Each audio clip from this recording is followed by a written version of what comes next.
Tihar jail पहुंचे Arvind Kejriwal. Jail number 2 में 14 दिनों तक अकेले रहेंगे सीएम। कोर्ट ने 15 अप्रैल तक न्यायिक हिरासत में भेजा। तिहाड़ के बाहर आम आदमी पार्टी कार्यकर्ताओं का हंगामा। केजरीवाल ने जेल में 3 किताबें दिए जाने की अनुमति मांगी। अरविंद केजरीवाल ने पेशी के दौरान पत्रकारों से कहा, प्रधानमंत्री जी जो कर रहे हैं देश के लिए अच्छा नहीं। केजरीवाल को लेकर बीजेपी का आम आदमी पार्टी पर बड़ा आरोप। कहा, भ्रष्टाचार में लिप्त सभी दल केजरीवाल के साथ। कोर्ट का आदेश तथ्यात्मक आधार पर है।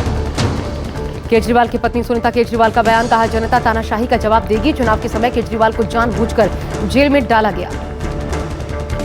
मिशन 2024 पर बीजेपी कर रही है चिंतन। मैनिफेस्टो कमेटी कर रही है महामंथन। राजनाथ सिंह कर रहे हैं अध्यक्षता। मोदी की गारंटी हो सकता है इस बार संकल्प पत्र का नाम। अब की बार 400 पार के नारे के साथ बीजेपी जल्द घोषणा पत्र का ऐलान कर सकती है।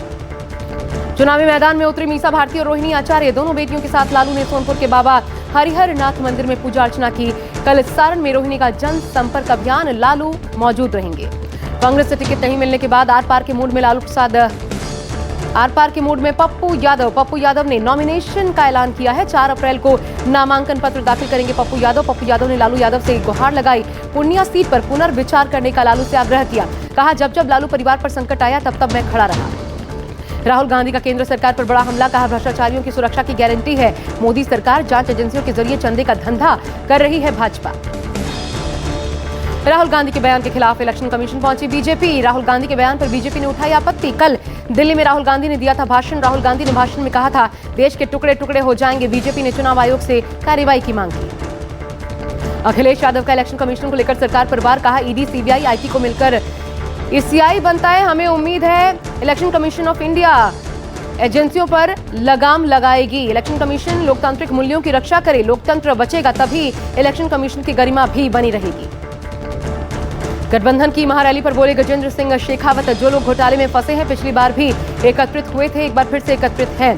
गजेंद्र सिंह शेखावत ने कहा, जो ईडी और सीबीआई के दुरुपयोग की बात कर रहे हैं, अपने आप को बचाने के लिए इन्होंने इंडिया गठबंधन बनाया है।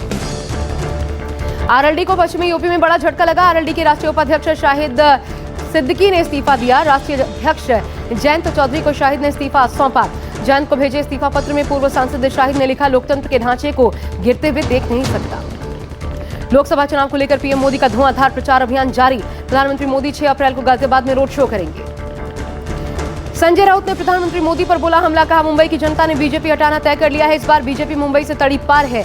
जब चुनाव की घोषणा होती है तो न कोई पीएम रहता है न मंत्री। पीएम मुंबई में चाहे जितनी भी सभाएं कर लें, लेकिन इससे कोई फर्क नहीं पड़ने वाला।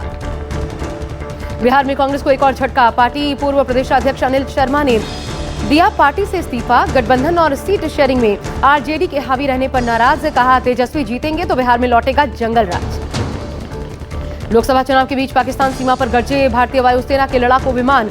जैसलमेर में भारत पाकिस्तान सीमा पर अब तक का सबसे बड़ा सैन्य अभ्यास हुआ। गगन शक्ति 2024 के अभ्यास में लड़ाकू विमान Tejas, Rafale, Sukhoi 30, Jaguar, Globemaster, Chinook, Apache Prachand शामिल हुए। सैन्य अभ्यास में से दहशत में चीन और पाकिस्तान।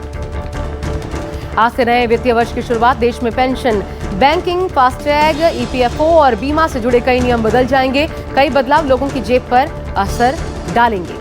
देश में आज से पेन किलर, एंटीबायोटिक दवा सहित 800 दवाइयां हो जाएंगी महंगी। एक्सप्रेसवे और हाईवे पर आज से सफर भी महंगा।